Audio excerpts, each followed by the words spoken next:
drums you picked it in place, it just follows it. It follows you. It's pretty fucking amazing. Always not mid conversation. That's what professionals do. So here we are again.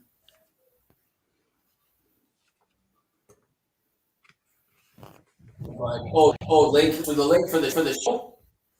Yeah. That we can do something on there. Yeah, just send it over, and then I'll be able to send it to my 3 friends. Yeah. Oh, you mean afterwards? I don't know. Now or talking later. How long the delay is this there? So to start off, me and Coattails here, and our third went and saw the Wasp. The Wasp, yes. We call it Wasp. Let's start with that. I was thinking that too, because I was thinking we talk about. How can you call it Wasp? You really know there's only one fucking little member in it. I was actually thinking that when we were watching that. There's one right there. There's watching a band. Like, okay, can you? We'll ask this guy here, and I've asked you. Can you call the Ramones if it was only Joey Ramone? Yeah, I don't know how to really even respond to that, because it's an old, Greek philosophy question, right? If you replace every chord on the boat. Every time the boat go on tour, hey, it's 3 new guys. Can everybody see Johnny Ramone? Yeah, they can see. Well, and everybody. Oh, sorry. Here, this is Johnny Ramone. Our special guest. Our special guest of the day.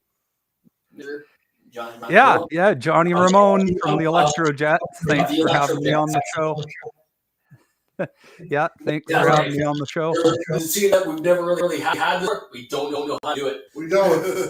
I'm pretty big, so let's get a little later on in life here. Yeah. But let's just say the Ramones. Every time they go on tour, it's 2 new guys with Joey Ramone. Is it still the Ramones? Or is it Joey Ramone playing the Ramones? That's Joey Ramone. It's his stuff. It's not him playing it. It's his stuff. Yeah, I think there's a big difference between if you had the original, in this case, if you had Joey and Johnny and everybody else was different. I think there's a pretty good argument to say that's still the Ramones. But I remember 10, 15 years ago, the Misfits did some bloody thing with Jerry Only. You remember that? Yeah, Jerry Only. Yeah, so Jerry Only lead singing and leading the band, and then Des Cadena from Black Flag on guitar. And, ironically, I think Marky Ramone played drums with that lineup for a little bit. I think he did. Well, was that the Misfits? No fucking way. I saw that lineup live. Yeah, and it was a good show. I'm not saying it was a bad show. I'm just saying that wasn't the Misfits. No, I would totally agree. That's what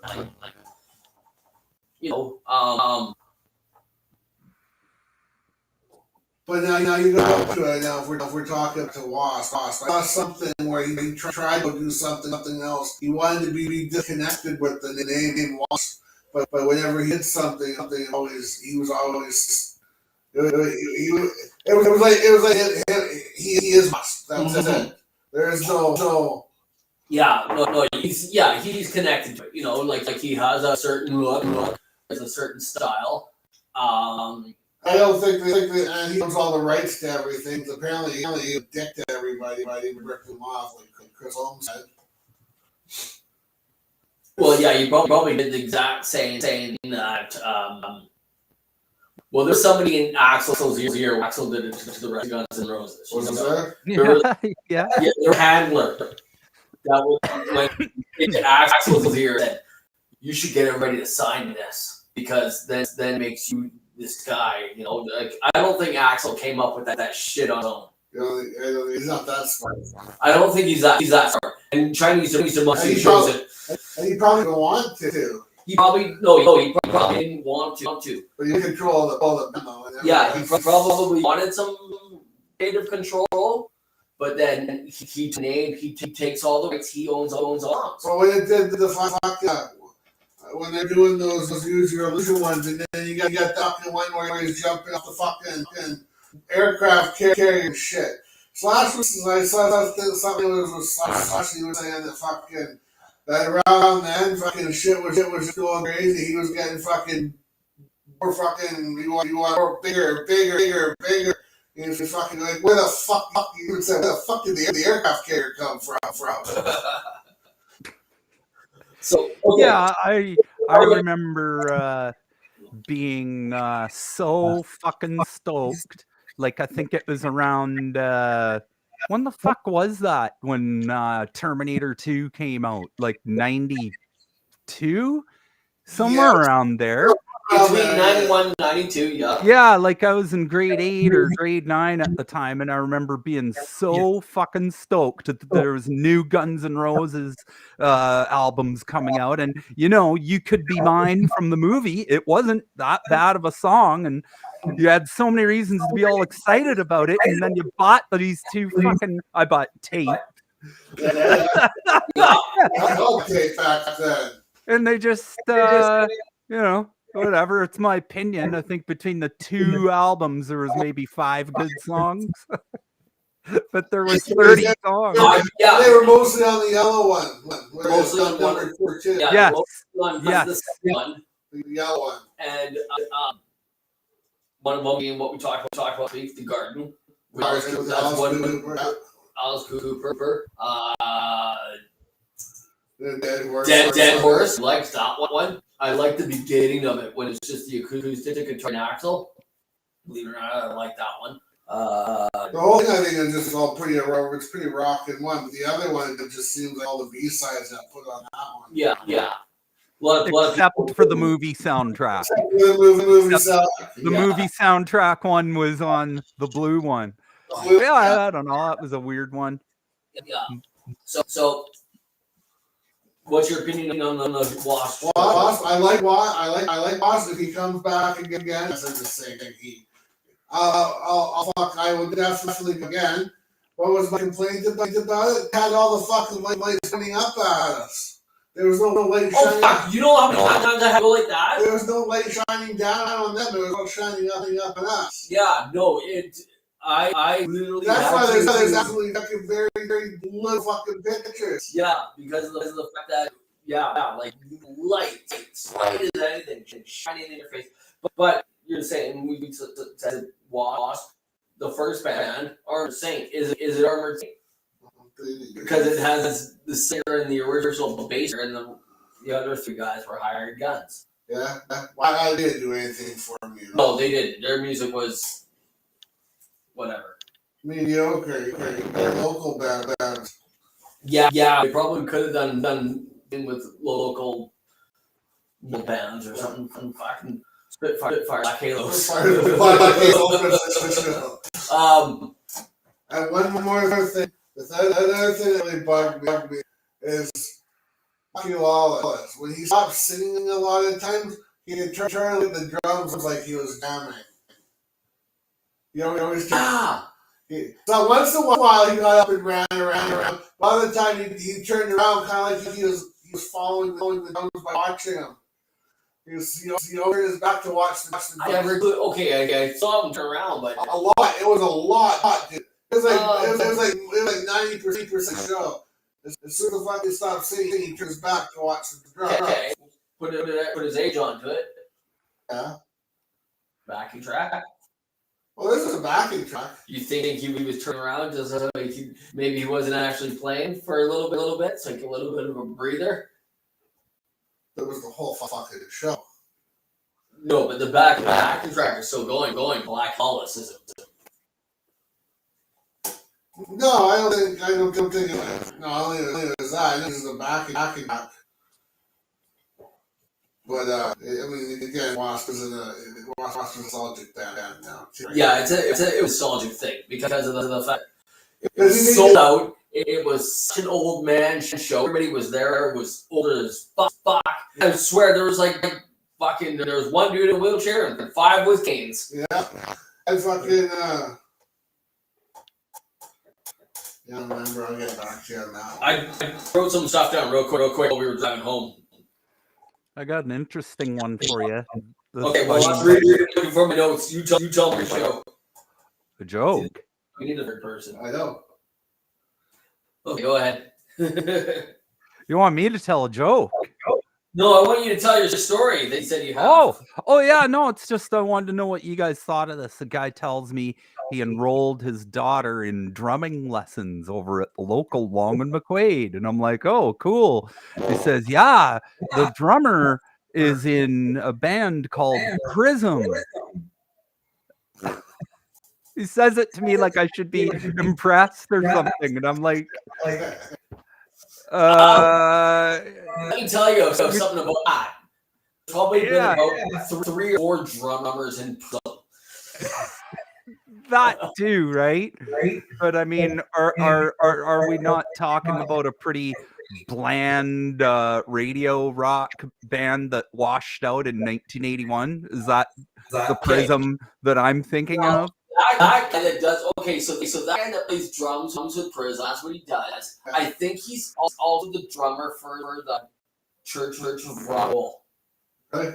I would have to ask Miguel that. Miguel, no, because I went and watched them play. I was talking to Miguel during the show because there was the guitar player was fantastic, and I said to him, he looked really familiar to me, and I said, who is he? And he's like, no, he's like, you don't know him. He's like, this is what he does. He's like, he's a professional guitar player. Yeah, he is, and and I was just like, holy fuck, really? And he's like, yeah, like he plays with what's that chick out of Vancouver? Leanne? No, Jeff Nathan? no, old, not Steelheart. I think I know where you're getting at with this. Yeah, it'll come to me later. Yeah. Okay, here's my notes. Vocals cut out, PA cut out twice. Did it? Yeah, PA cut out on Armor Saint, and it cut out on Wasp. But they kept going. So maybe with your monitors, you can still hear things going, but out on the floor, no. I thought that was kind of. I like how it came straight up to the point, like right away, boom, right into the album. Yeah. And I was amazed that you fucking. I fucking looked over at you and I said, dude, I'm so fucking surprised they're playing the fucking two opera songs on that album fucking right away. And you're like playing in chronological order. And I fucking did the fucking thing. I was like, okay, fucking stuff. I'm sure they were playing in fucking order. Even mentioned it. He said probably never do it again. Missing Sunset in Babylon. That was my. Yeah, but they didn't go above the Headless Children though. Yeah, and Sunset in Babylon was a bonus song on a stuff. So Right. There's that. Armored Saint, they're not for me. I there were some people that were buying their shit, so they made an impact on some people. I love going to those shows like that because then you see tons and tons of old metal shirts on everybody. Yeah. And then it had a good finish. Yeah, well, that's what fucking they did the album, and then Black you said way back. Yeah, they ran on stage. Then they came back in and they started doing songs off of Inside the Electric Circus. And I thought that was funny. He said that was the fucking song they opened with. So that late, the fucking shit was weird. Yeah. But then they played. I'm thinking, well, what the fuck? They missed second album with Wild Child and Blind in Texas, I fucking missed it. I skipped. Then they did The Headless Children. Some songs off of there. And it was kind of like the transition song, kind of like their montage kind of thing. Yeah. Like it. And then they went back to Wild Child, and Ron's like, oh, I hope they play Blind in Texas. That's my favorite. And sure as shit, that's what they ended it with. That's probably the Wasp songs. My number two. My first one would be the Sunset in Babylon. Yeah. So, but overall, I'd say it was a good show. Rob lived that set there where they were set. It was weird because they setting up and there was no clothes. Yeah, they didn't pull the curtain down when they set up. There was like that, dude. It seemed like it was very I guess it was the start of their tour, so they might be still working on bugs. Yeah, they might be working out some bugs. It was like they're set. Well, they're putting that up fucking by Rob just looks at that's one ridiculous size. I liked it. I was like, man, I need one of those. I liked it too. I thought it was awesome. It wasn't. That's because it was fucking ridiculous. Yeah, big spinal column that comes up into a motorcycle. Yeah, big, yeah. It had motorcycle handles, big, huge motorcycle handles at the top. Yeah, big sign, and that was pretty cool. It was good to see the Romulan again, though. Good to see him. So if he's watching, you can see. I should have taken the next day off. I should have. Hey, you're gonna be fucking both. I should have taken it, but I was like, no. I get in this thing. I'm not old yet, so it's just like. Yeah, like I was fucking ready with bed when I got up, you know. I just smoked fucking joints before I started fucking getting tired. I go to bed like 1:30. I'm up at 6. Yeah, and then after the crack of dawn, stuff like that. That's what happens when you rule. I'm glad I got to see it. So am I. But if it came around again, it would be a hard sell with just begin the okay. So it's probably not going to be the first album thing. No. If they come back at it, it'll be a fucking. And I'm surprised I did one of those again after like years ago when we did the Anthrax one. Yeah. And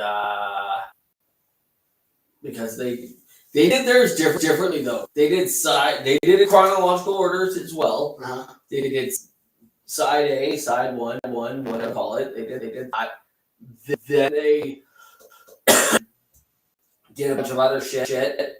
And then like 2 or 3 songs just to break it up. They did side B. And then when the side B, and then they top off with like the biggest hits they had. Well, I really think that the first Wasp song, I really think it's only like 35 fucking minutes long. Yeah, because when we walked out, that's the thing. Nowadays, like I'm used to like 22 plus songs. 17. But then I think about how they are, so I was just like, whatever. How old he is? How many do we do, Johnny? What do we do? 10? Yeah, 10 or 11, something like that. 11 songs, yeah. Yeah. I tell you, I'm tired after those.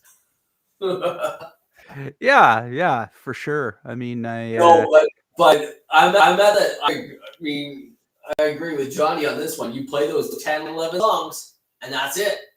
Yeah, that's it. That's all you get. Watching more. That's right.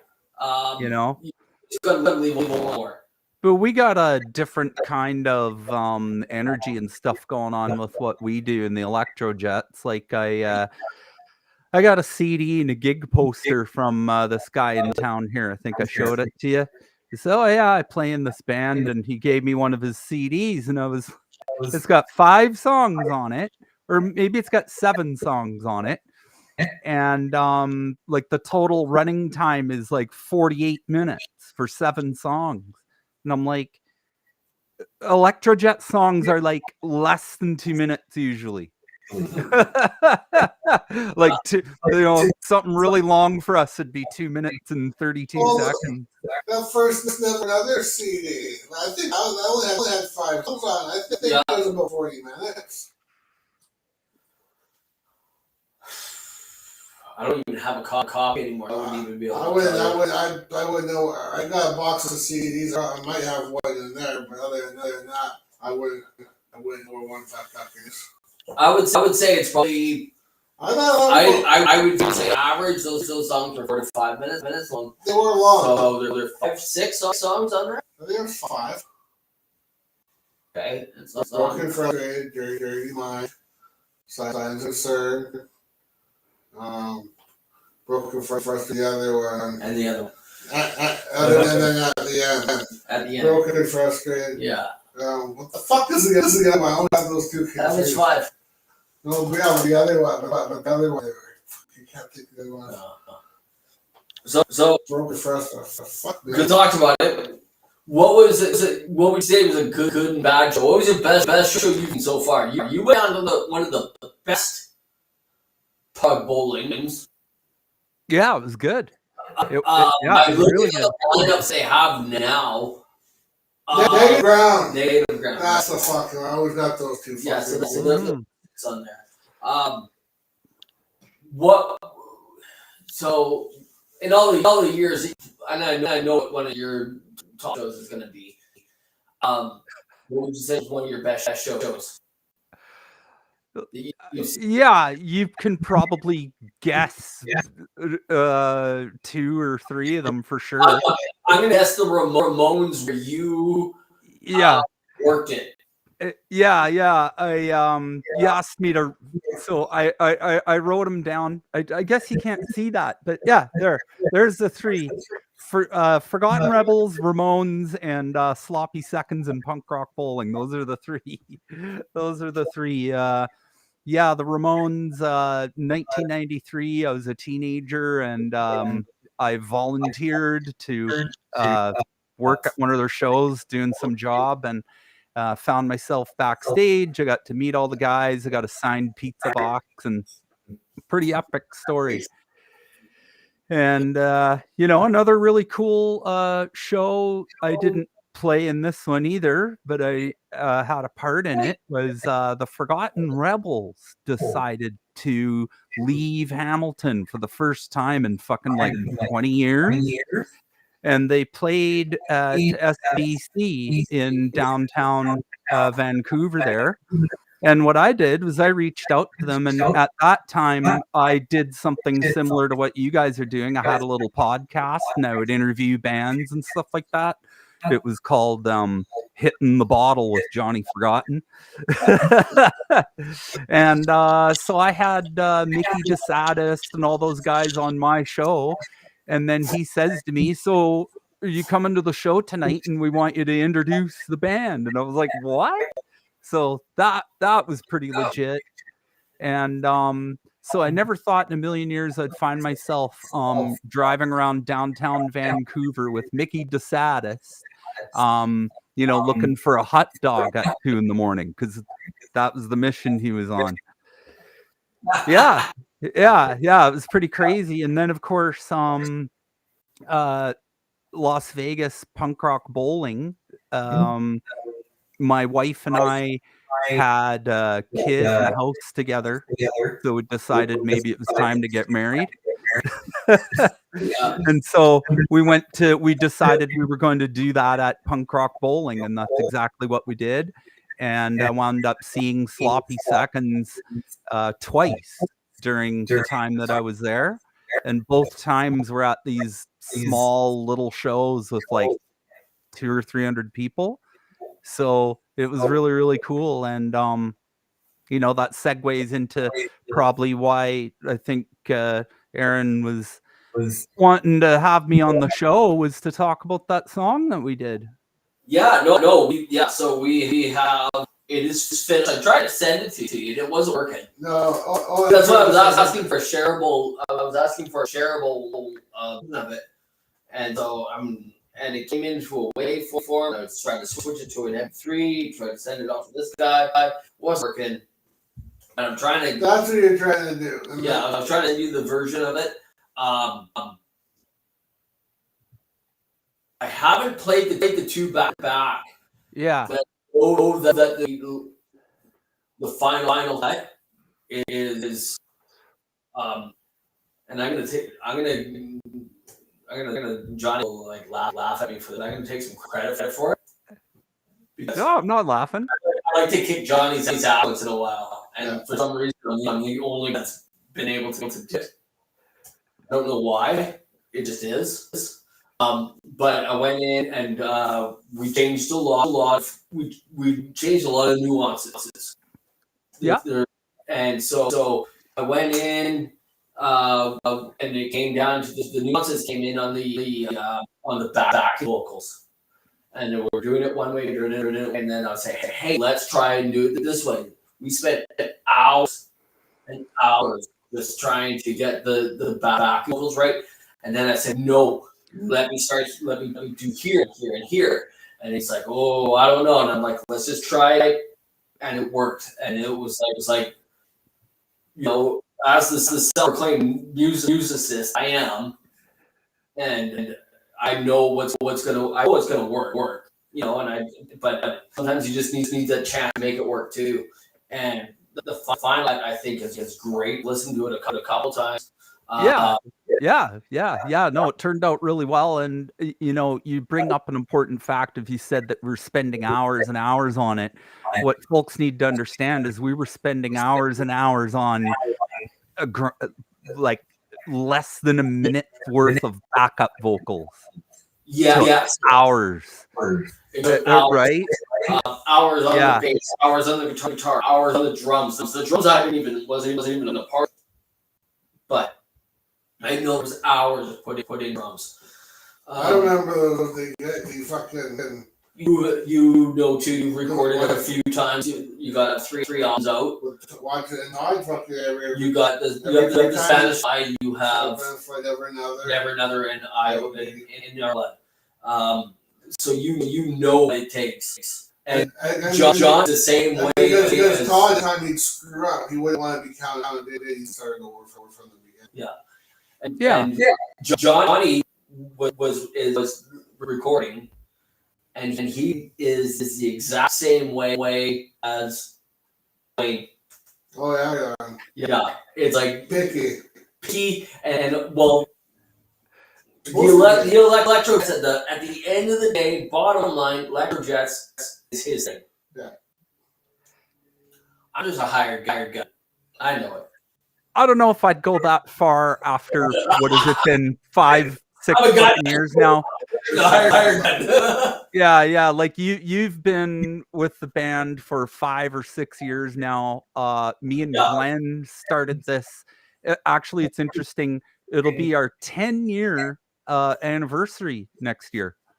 10 years of Electrojets was the day that me and Glenn met up at a coffee shop, and I said, hey, I want to do this fucking album, and you know, I need you to give me a hand with it. And that's exactly what he did. And we the very first album there, we just hired a drummer and we pounded out the guitars and we just made it happen. But it has evolved a lot since the beginning. Yeah, we will soon. Yeah, definitely play it. I'll send you a copy if you need it. Or did you get it figured out? I have a copy that I sent him. I was trying to send him an MP3 version. We're gonna do this. What are we doing?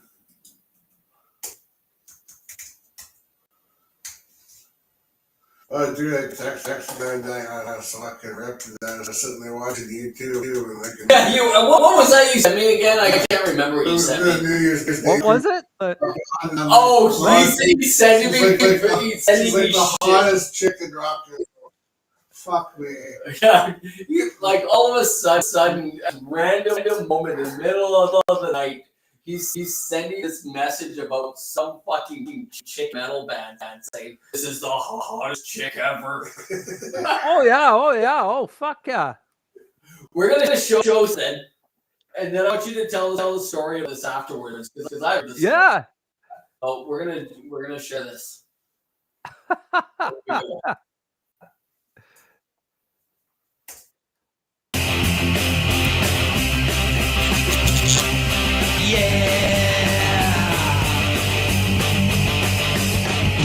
Don't need motivation, baby. Sick of your inaction. It's a chain reaction. Whoa, it's a chain reaction. Whoa, show me accusations now. Way too motivation. Yeah, you there's no vacation. No, you there's no vacation. No, standing in the street. Can you feel that punk rock beat? Standing in the street. Can you feel the heat? Standing in the street. Can you feel that punk rock beat? Baby, standing in the street. Can you feel the heat? Well, the cavalry is gone, but you won't be alone. I can hear the air raid sirens. I ain't got no fucking home. Everybody's restless, then everybody's scared. Don't know where I'm going to. Must have forgot to think it through. Standing in the street, can you feel the pump rock beat? Standing in the street, can you feel the heat? Standing in the street, can you feel the pump rock beat? Standing in the street, can you feel the heat? Yes,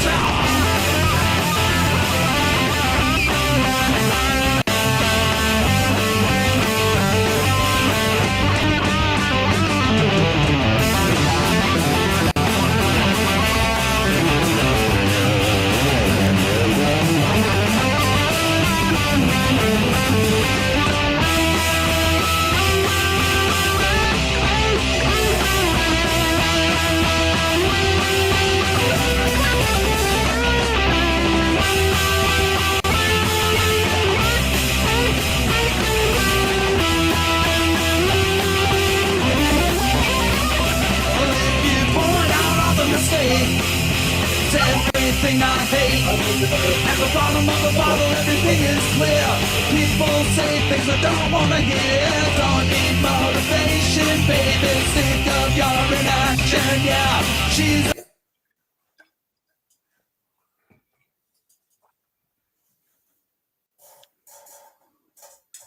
We're like you So- to explain yourself. There's a story behind this, and it's funny that. So I Okay, said I want to explain yourself. so he said, me and Glenn got together. We hired a drummer to do the album. I know where this is going already. Okay, so tell us the story about that video. So obviously the bass player, I believe it was Chaos, right? That's Chaos. Yeah, Chris Chaos. Yeah. Because here's how the story goes. I don't care who fucking played bass before me. I just keep playing bass now. That's right. So right here. Yeah. So that was Chaos. It's a real Vinnie Vincent way of thinking things. It is. So tell the rest of the story. Yeah. I really loved making that video, and I love the story behind it. And when that video was finished and it went out on YouTube, that was like the moment where I knew that the Electrojets was like something more than just a bullshit thing. I was like, that's legitimately fucking cool. I was like, that's some cool shit. My couple things about the video itself is my wife, Crystal Ramon. So she filmed and edited and produced the whole video all by herself when she was like 8 months pregnant. She was out there filming and holding it like it was crazy. It was madness. I know that she filmed it too. That's somebody else. Yeah. She did all the filming and all the editing and all the production and all of it. I was just like blown away. And yeah, another interesting little tidbit about that video is when we were filming the scene where we're walking through the bridge with the lights, we We sat down. So for that, we had to be like walking back and forth down the bridge. Everybody was looking at the band, and one of our camera equipment bags got stolen while we were filming that in the bridge in New Westminster. Yeah, yeah, yeah, yeah. And like it was like literally from underneath our noses. Like we were like 10 feet away from it. Gone. It's New West. We're like, oh man. Yeah, and the other thing about that video is there's a couple scenes where we're driving in the car. Yeah. So they turned out okay. But the thing is that was my buddy's 68 New Yorker. And it's like the coolest fucking car you've ever seen, but it didn't really come across in the video that we're in this epic 68 New Yorker. So yeah, that aspect of it. But Aaron will fill you in next time. I got a new car that we're gonna make sure is it. Yeah, we're gonna make sure it's in some videos coming up. But I know something like that. So Rancid has done a few things like that. Yeah. But and that's Matt Freeman's car. And it's a Mercury that he uses, and they mentioned that they show it on the outside too. That's his. Yeah. That's his thing that he bought with his Rockstar. He bought. And it's a tax write-off if he uses it. And it's a tax write-off if you use it in a video. Yeah, exactly. And like my old car, it's my shop car. You know what I'm saying? Yeah. So. Yeah, I know that you were wanting me to talk about the story of the drummer and all that kind of thing for the video, and because I know what you want to dig at, and well, it's a pretty funny story. So I went to Glenn. Hey, let's make this album, and we did, and we just had a hired drummer. He was a really nice guy, but he didn't want to join a band, so he just played the album and shook our hand and said, "See you later." Okay, well now we're making a video for one of the songs. Well, we have to have somebody in the video playing drums, and Tony, we call him Tone Deaf. He was playing drums in like Glenn's old, I'll just call it a rock band. Yeah, like it wasn't songs, but it was just a rock band, right? And they weren't too serious or anything, this for fun. And I said to Tony, I said, "Hey man, if I bought you a case of beer or something like that, do you think that you would want to pretend to be the drummer in this video?" Like basically an actor, because it occurred to me they don't have to be a real drummer, they just have to be anybody who's willing to wear chucks and a leather jacket. And so that's one of the honestly is one of my favorite parts of the Electro Jets. It's the fucking from head to toe. Yeah, it's the shirt. It's the jacket. Only I wear the jacket on. Nobody else. Well, I think you did in the last show. I do. A jacket in the last show, but I make sure I wear the shirt, the jacket, the blue jeans, the chucks, white guitars. Yeah. It sounds corny or whatever, but it really does add that element of unity and like you get it, right? Like it's a gimmick. Well, it's like when you taste my smell and it. You're also getting fucking. You're also getting by what you're seeing. Yeah. No, and it's off the show. I got a video of it. I gotta get it up on the thing. So, when did we go see KDS? 2-3 weeks ago. Okay. We went and watched a friend of ours play at the Chill House. We were at the Chill House a couple weeks ago, watching this metal band. And there was a couple people there I remember seeing at our show at the Chill House, and I talked to them. And we interviewed them real quick, and It's the fact that they come up from Surrey to Chilliwack. They drive like 45 minutes to an hour, depending on where you are in Chilliwack or in Surrey. And just to come see these bands. And Did they drive? I thought they took the bus. no, I thought it was. and they drive out here just to see these bands, and they really they liked the Electric Jets. I asked them, said, of the bands you saw, which do you like? They said, yeah, no, we liked what we saw that you did, and a lot of it keeps it memorable is the gimmick, Look. the look.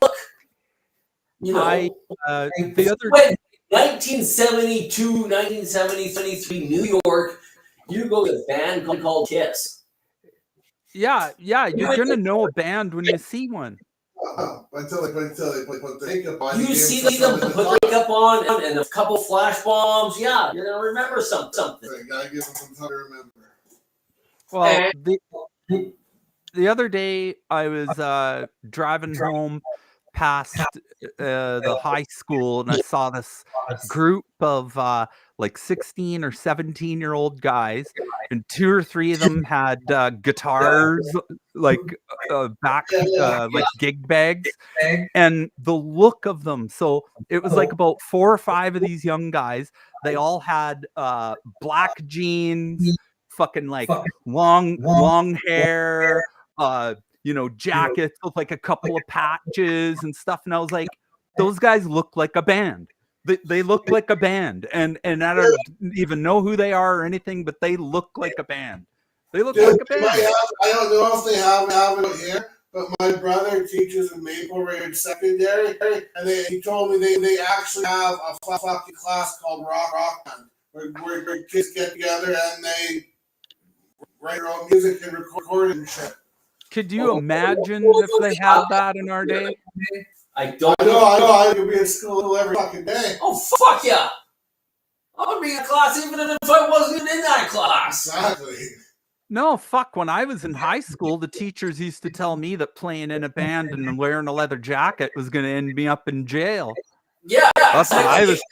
Yeah. Yeah, Oh, yeah. The guys you're running around with in bands and all this, you should join the football team. I'm like, Loggers will never amount to nothing. Yeah. all the fucking Scotias on the football team. Underneath it all, our music teacher was pretty cool.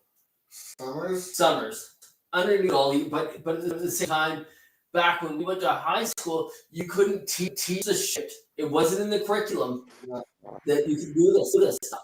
But underneath it all, he could tell us. He's like, and he knew shit. And he would be like, yeah, Andy Summers is the plays it like this, and he strums, and he would talk about sweeps. Basically, when you're playing like this, but you're only playing one string at a time. But he knew how to fucking do it. And I was like, no, that can't be done. That's impossible. But he knew everything. He knew music, knew his shit. He let us bring our own fucking guitars. And he would let us bring our own guitar Everybody for class. had the acoustic guitars. We put our electrics. Yeah, we were that kid. We were that kid who saw stand out outside the high school with the gig bags. But we had some of us had gig bags, some of us had hard cases. I think we all had hard cases. I think so. We all had, our cases were cheaper back then. I don't even think gig bag was a thing back then. Yeah, well, I used to roll my amp around on my skateboard. Oh yeah, I remember seeing that all. Yeah, I used to roll my amp around on my skateboard, and then somehow we managed.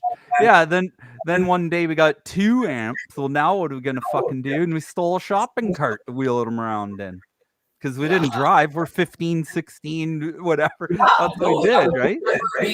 I remember being 15 years old. I walked from my place. This gentleman here, he was 2 doors down from me. I walked from my place to Devin's place Yeah. one May because I timed it up. I didn't know the exact time, and I'm like, it's probably going to take about this long. I was playing in a band with this guy. He lived on the outskirts of fucking Aldergrove. We lived in Aldergrove at the time, and I'm like, it's probably going to take about this long. I remember just like, I'm just going to walk there. I'm like, you know, and I'm just like, either that or I got to wait for parents or something. I got or get a ride or that, or I wasn't able to get a ride that day, but I still wanted to go to the fucking practice, whatever it was. I just walked. Yeah. I think all my gear was out, all there, they're all ready. Well, it was a fair distance, so Yeah, it took me about an hour to walk it, but you know, I was 15 years old. I had fucking energy to burn, you know. Like, whatever. That's true. That's true. Back then, was Yeah. different. Yeah. You know, different time, man. Different time.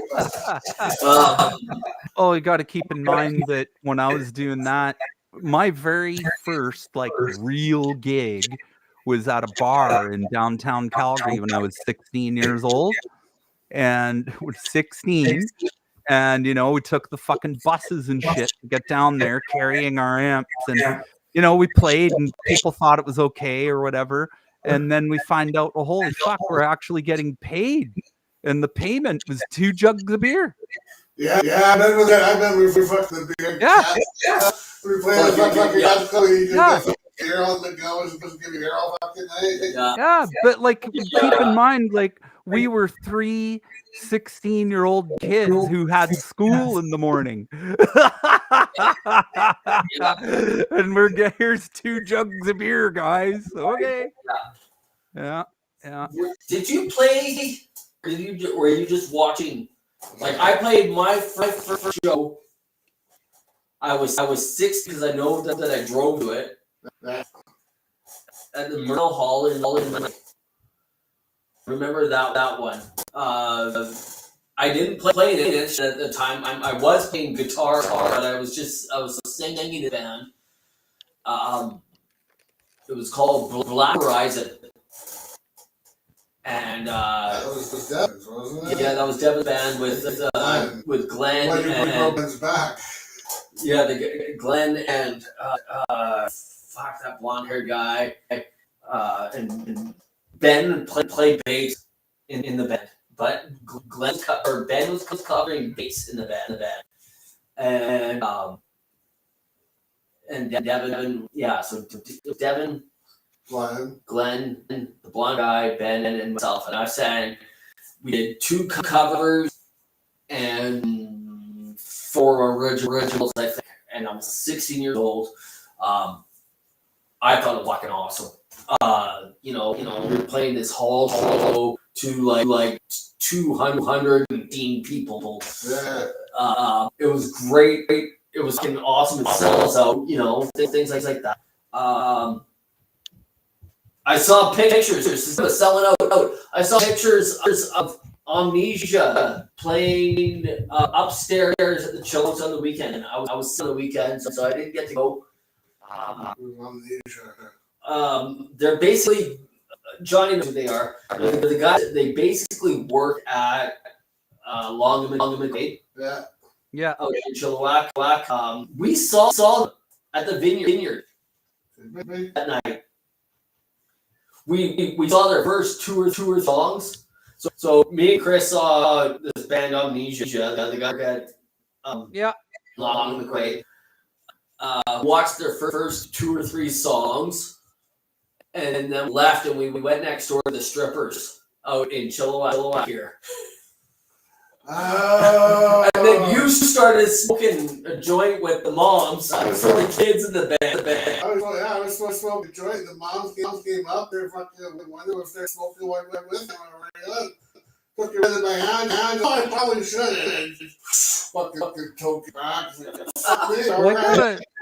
I have a pretty, I would say, reasonably epic cougar mom story that's related to the Electro Jets for you. Sure.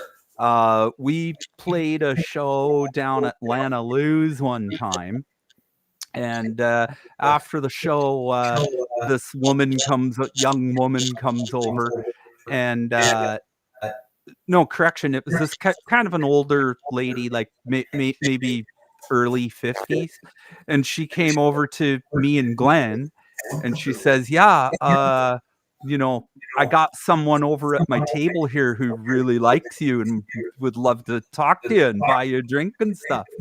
And Glenn's like, "Oh, okay." Like, he didn't really seem too stoked because she's kind of scary. Yeah, I don't want to say anything offensive, but you know what I mean. And yeah, and so he's like, "Okay, well, it's not going to do any harm to meet this woman." Oh, okay.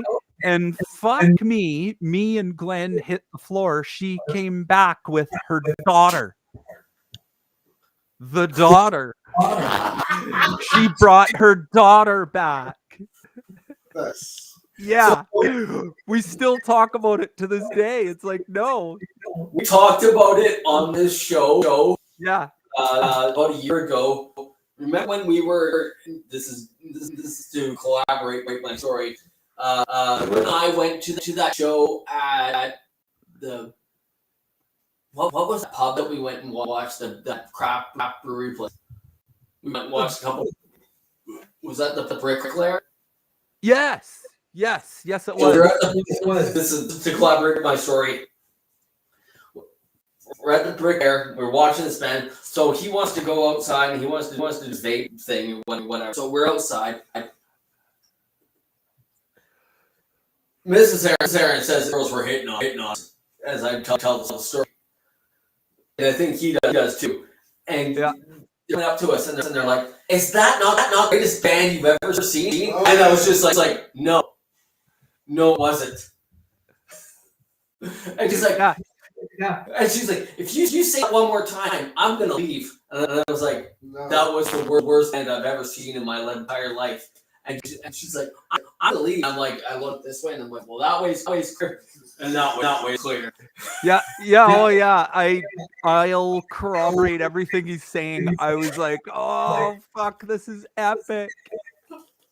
I was just like, it was so awesome. And it's like it's all on the fly. I'm choreographed. I'm just like. Well, you know where that comes from, right? You know where that comes from is that. Yeah, probably. It's not unrelated. But people like that, they figure that they have some sort of value, and really they don't. It's like, what are you bringing to the table here? Nothing. But before we even go that part. This is and I wish I would have said this. This is George Costanzo in a fucking jerk store. Yeah. So jerk store when she came up to me before we even got to like fucking see which way the fucking sidewalk was clear. She asked me if I was from where I was from, and it's like, "I'm from Chilliwack." She's like, "Oh, are you transplanted too?" Meaning I'm not originally from the Chilliwack area. Okay. And she's already lost me in conversation. Already, I am going to pick you apart. Yeah, those two. I'm either going to interact with you, or I'm going to pick you apart. I know. Those two were on some kind of a mission, though. Like they were doing it to me too. They're like, "Where do you work? You know, like, how much do you earn? And like, where do you work? Where do you live? Do you own your own house?" Like, almost like some sort of fucked up. That's true. Yeah, right. Like some sort of fucked up, like. No, they were asking him questions first. Trying to have fucking sugar daddy. They were looking for something. They were looking for a guy just to reach off. Yeah. And when they were started on him first, that's where this is reminding me now. That's my cue that I am going to pick these two apart. Yep. I am going to pick them apart. Yep. I'm going to fucking eat them down to the bone. Absolutely. And I wish I would have said that this is a jerk store moment. I came home and I repeat the story, but Yeah. They asked me if I'm transplanted, and I came home and I was like, "Fuck's sake!" Because transplanted means that something died and something had to replace it. So when this girl comes to me and says, "Are you transplanted?" I was like, "No, you died for me to be here. Who died for you to be here?" You know, Yeah, that's a good way of looking at it. whole death thing to it, and I totally fucking missed them on that one. But those two that night, really, I'm of the opinion that they brought it on themselves. Like fucking, they 100% brought it on themselves, because that same night there was that kind of a younger, like East Indian girl or whatever. She came up to us and she was just talking. Yeah, she was I don't know, whatever she was. But she just came up to us and started talking to us like a human being, like, "Hey, how did you like the show?" or whatever. And it's like, "Oh, okay, so you're not like out on some gold digging." Well, at least that's what they start asking about for your money, all your finances right away. You know right off the bat. What the fuck? You know right off the bat that it's they're trying to scam. And if one was single, that's when you say, "Okay, I got that baby, come back to me." I go home, I blow it all over her face and say, "I got none of that the fuck out." Well, they have to. I mean, as much as it pains me to admit, I'm not 25 years old anymore. So if one of these women is talking to me, kind of the first thing that they should lead with is, "Are you, married or whatever?" And they shouldn't be asking about how much do you earn and do you own your own house. What the fuck? That's right. That's when they get the loan across last week. Yeah. Themselves after you got it. Yeah. I'm like, yeah, I do have a good job and I own my own house. Guess what? I got a family living in it too. Like, fuck off.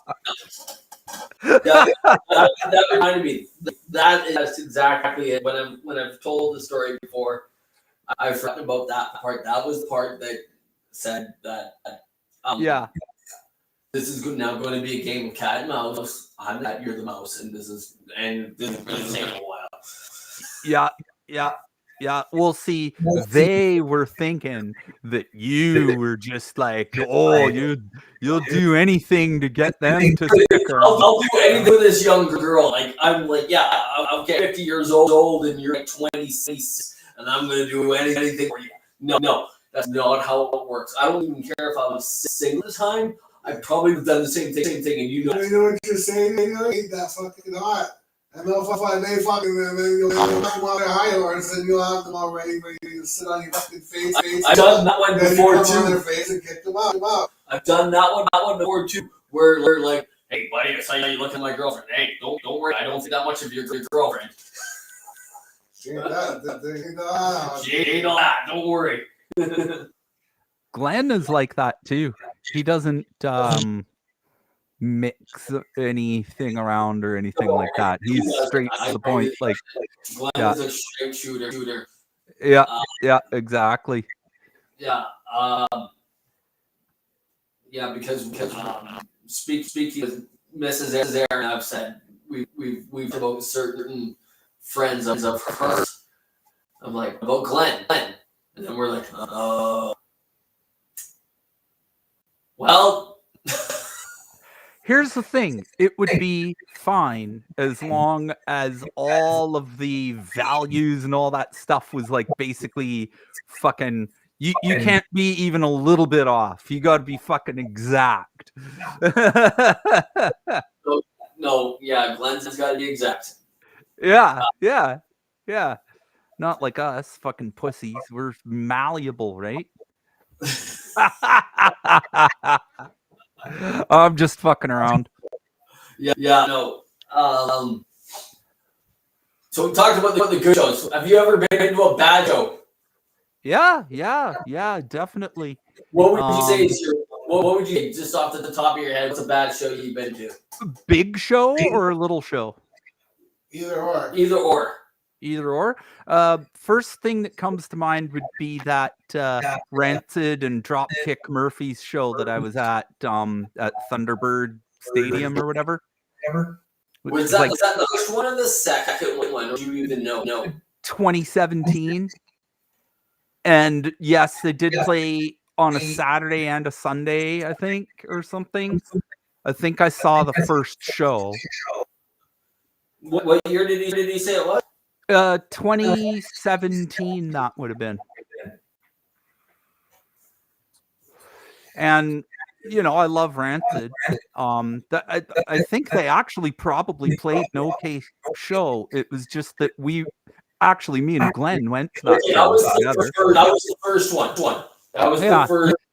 Yeah. First for them I mean, again. we were like Twice. we wound up being way the fucking gone up in the nosebleed section or some shit like this. And then they had their tables set up with merch, and Rancid is wanting $58 for a t-shirt. And that combined with just not being able to see them or even really hear them, it left a bad taste in my mouth, which sucks because I really love Rancid. Yeah, You know? I've gotten lucky with seeing them. I saw their first 3 tours. The first one I think I told you about was I saw them at the Hastings Community Center, which is across the street from Playland. I think it holds like 200 people. They played with the Ripcords. And Ripcords played. They did a great set. I'm going to go take a piss. And I walk in the bathroom, and there is stretching is this 6'5" fucking Norwegian punk. And he just says to me, and I was like, oh, as I almost trip over, and he goes, yeah, I'd like to stretch for a show. I thought he was just some dude that's gonna fucking be fucking hardcore in the fucking mosh pit.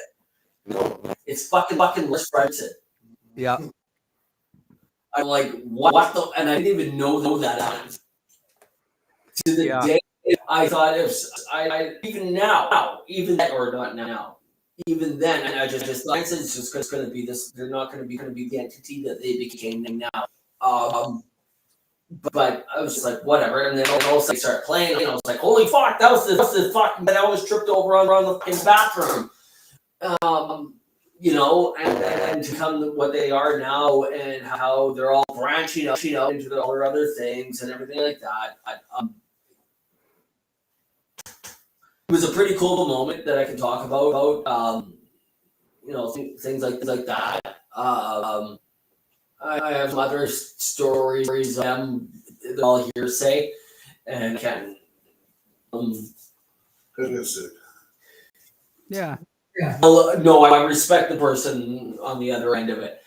That was speaking of getting sued, that's what I really liked about showing the Electro Jets video. Yeah. At the bottom of it, it said independent. Yeah. Yeah. Absolutely. It's a fuck Sony, fuck you UEM, fuck Facebook, fuck you all, because come on after us that one. That's right. You don't know, Johnny, you don't know how times our videos get fucking blacked out, muted, or anything like that, because we do shit that we're not supposed to do. And I had to tell them. They think we're doing shit we're not supposed to.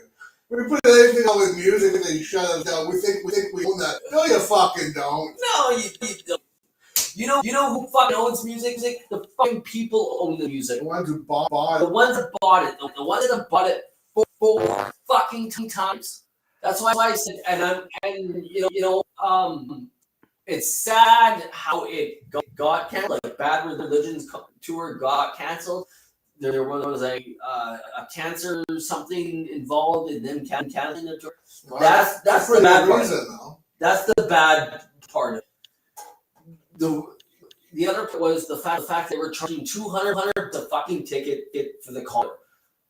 $200 a ticket for 1,000 person for albums. Listen to an album that you have heard or you've bought, not heard, that you've bought four times. We're talking P, cassette, CD, live stream.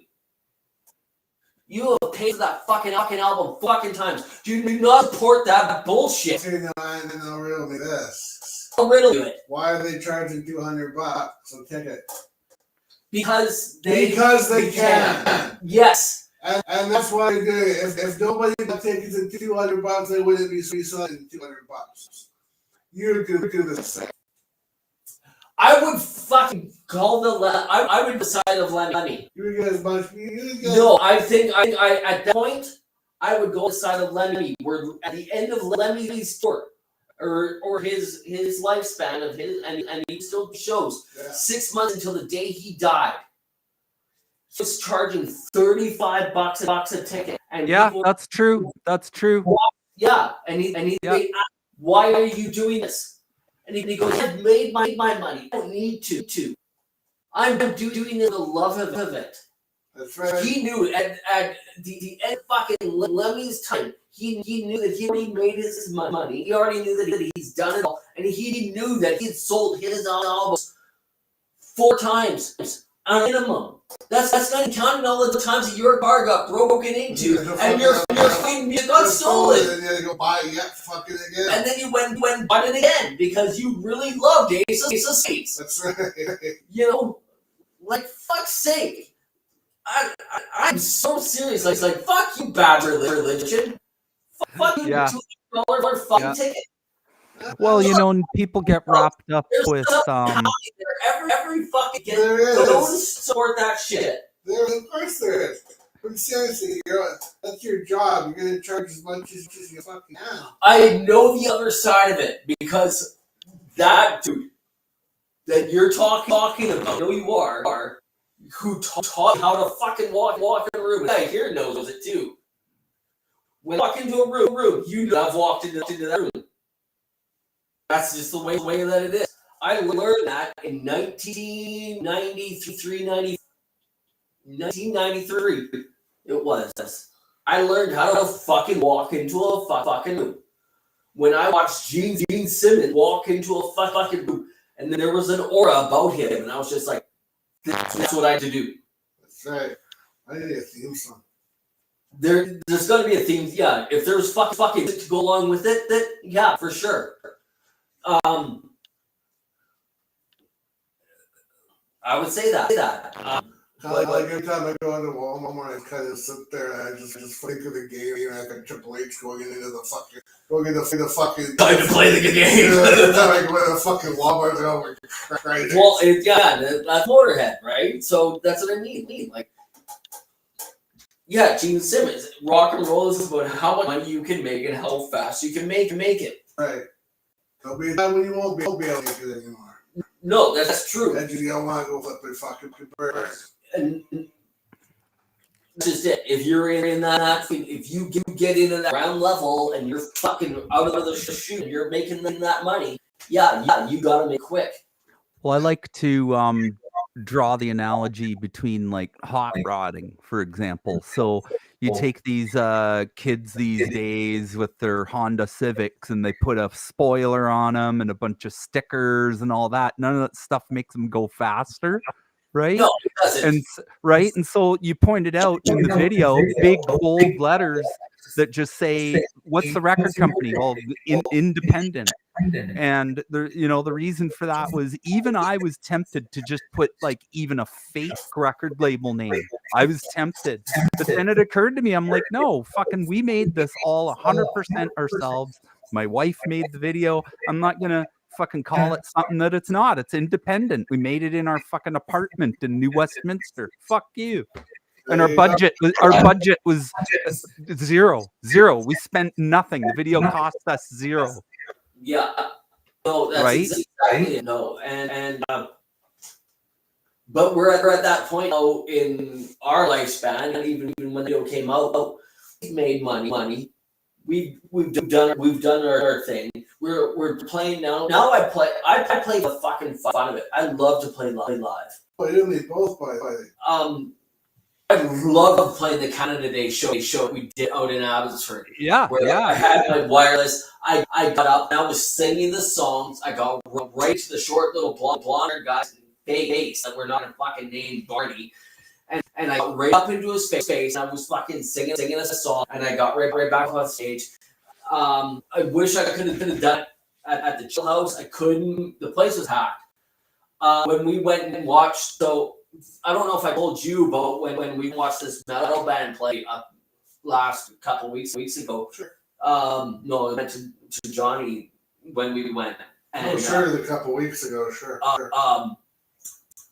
Tyler was still saying, he pointed me out. He's like, oh, there's Aaron. That guy played a full fucking house for fucking. He's our second big fucking. He's sold out our second big show that they've had there. That wasn't a named band. The biggest one that they had was the Ripcord, and they had 140 people. We went there. We did 100 plus. Like, you know, I want to do it again, but I'm scared to. I'm going to tell you that right now because the fact that are you going to be? Am I going to be able to put together bands and pull in another 100 people? No. When you don't, it's going to be a failure, right? That's right. I'm looking at the wall of failure on that one. So Is it gonna we've been talking about, but I planned that date. That date was strategically planned, and I gotta thank Johnny. Johnny made an also sacrifice on that one for play that show because you had other obligations that day. Yep.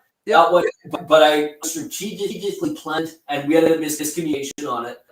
But I strategically planned that day because it was 3 weeks into the school year, meaning that the kids will talk, and then the kids will talk and the kids will come. Yeah.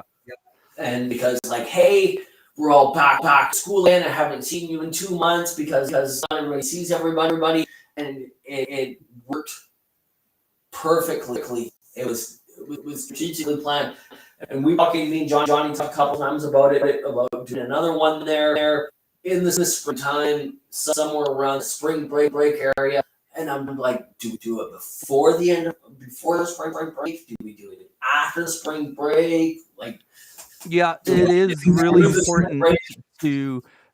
It is really important because you mentioned looking at the wall of failure. And right now is a really important time to do that because of the fact that we haven't had a bad gig in fucking forever. The last 2, 3, 4, 5, 6 shows we played have all been pretty awesome. Like good crowds and everything like that. We played 5. We've done 5 shows with me. Yeah. Lana Luz was, even though Lana Luz was still good. Yeah. It was still a good show. After that, we played the Wolf show was great. Went off great. Going back to Luz. Lana Luz got paid good. Well, it's because you're not so rigid on the fucking whole genre thing. Like the Wolf Bar, that wasn't punk bands. No, that was like whatever. And same thing with the Canada Day show is that wasn't punk gig either. But we don't change. So we come across as so different and such a different kind of energy that people dig it. Yeah, no, we got a lot of compliments. It was a huge deal. I got a compliment from the lead guitar player from Ever Another, Vic, because for years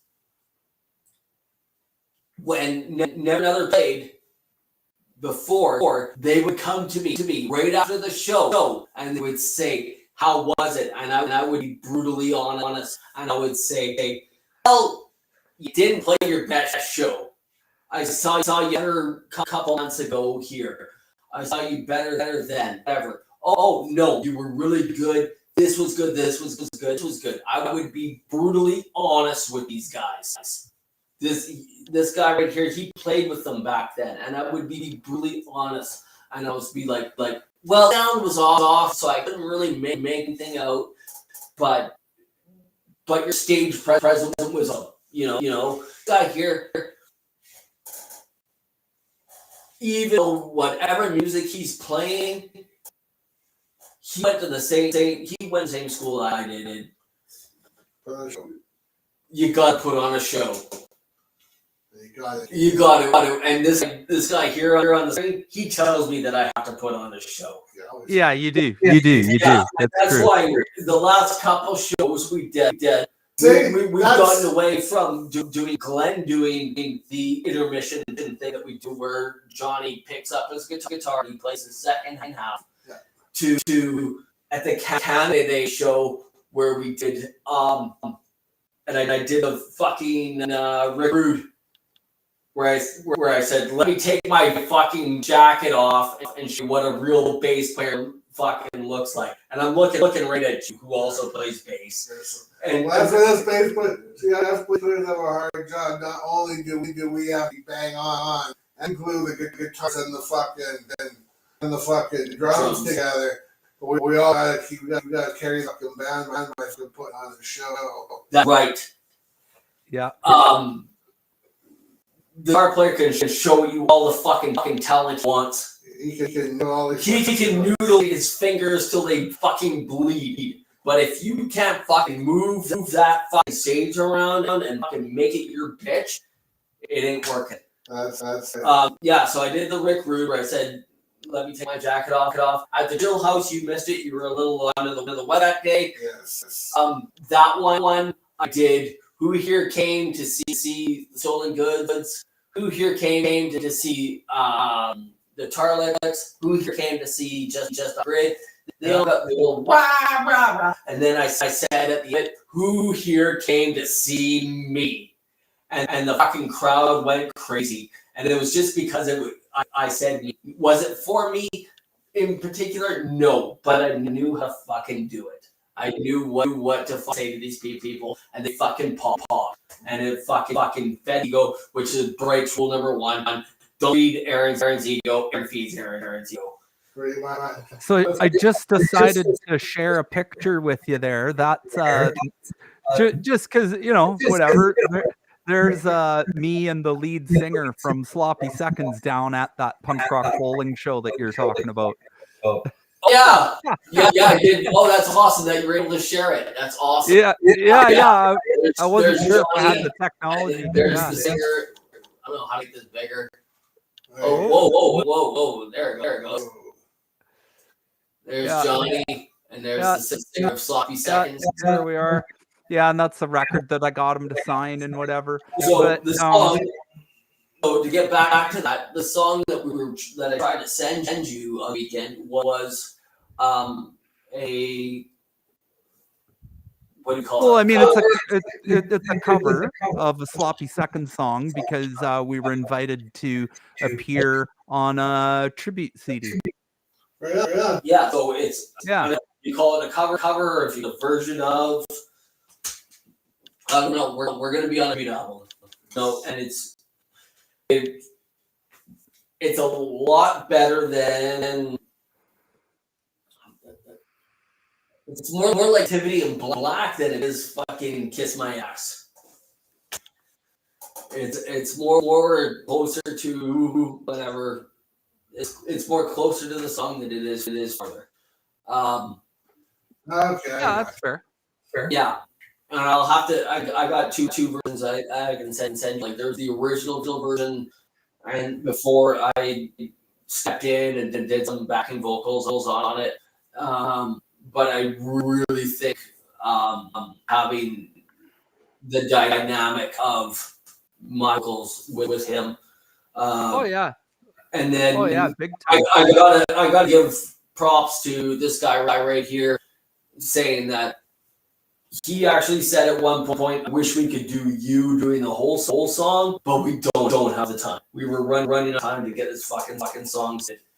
Yeah, but we're still going to do that. It just won't be on this It won't be. compilation CD or whatever. We'll Yeah, really on our own little Spotify, YouTube, whatever. Sure. yeah. Yeah, no, and Anyways, let's shut this fucking down. I'm getting fucking over. me too. So thank you to Johnny Ramone That's Johnny with for everybody. fucking up, telling his stories of his best shows, his I've best been shows. saying a phenomenal show. That's all right. All right, we'll need to see you, Coattails. Today. I do call him Coattails, but every time I show up somewhere, somebody will say, "Hey, where is Where's Coattails? where's Chris? Where's Chris?" Yeah.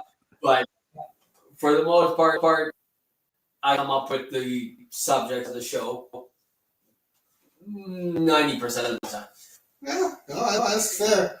I want you to come back again. And I would like to see you come back next week, and I know you got something for this. And I was reading I heard a story, conspiracy theory. I want you to come up with your. It doesn't even have music related. I just want a conspiracy theory. He's got a couple. I have a new one. Any kind of conspiracy theory. Yeah, I'd love to because well, you gotta have me on that show just for the simple fact that I'm like the anti-conspiracy theory guy. So if you got, yeah. So it's perfect. So you'd be arguing the conspiracy theory, and I'd be going, "Well, I think you're full of shit." Whenever I read them, whenever I read a conspiracy theory, I always look both sides of the coin.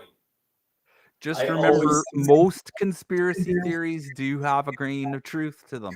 That's what makes That's just it. There's That's what makes something them that so- actually yeah. that actually started. It started, but yeah, because Yeah. like the telephone game, I got all boarded up, or the story got all pretty up to the better story. Yeah. No, but this is probably one of our best shows in months. So I thank you for being here. Hey. Doing a little bit of history of the Electro Jazz with the video and how Tone Deaf got in. We didn't I even- love that story. I we just didn't love get that into the story. of how you found me panhandling outside a tire shop. I'd be seeing him all around town with the coffee cup out. And it was like everywhere I went. And I'm like, all right, I guess we'll take him in. Taking from the shower. Yeah. So no, thank you, Johnny, for being here today. You know what? We didn't get to see Pat. We didn't get to see Patty. I don't even know if he was even here today. It's like probably. I sent him a link. I sent Rick a link because I would like to have Rick on the show too. Just Rick a link. Rick a link. Yeah. Yeah. So we'll talk to you soon, everybody. Yeah, sounds good. We'll see you next week. Yeah, I hope so. It was good having you. You bet. Later. Here we go. Wait. Oh, wait. Where do we get it? Here we go.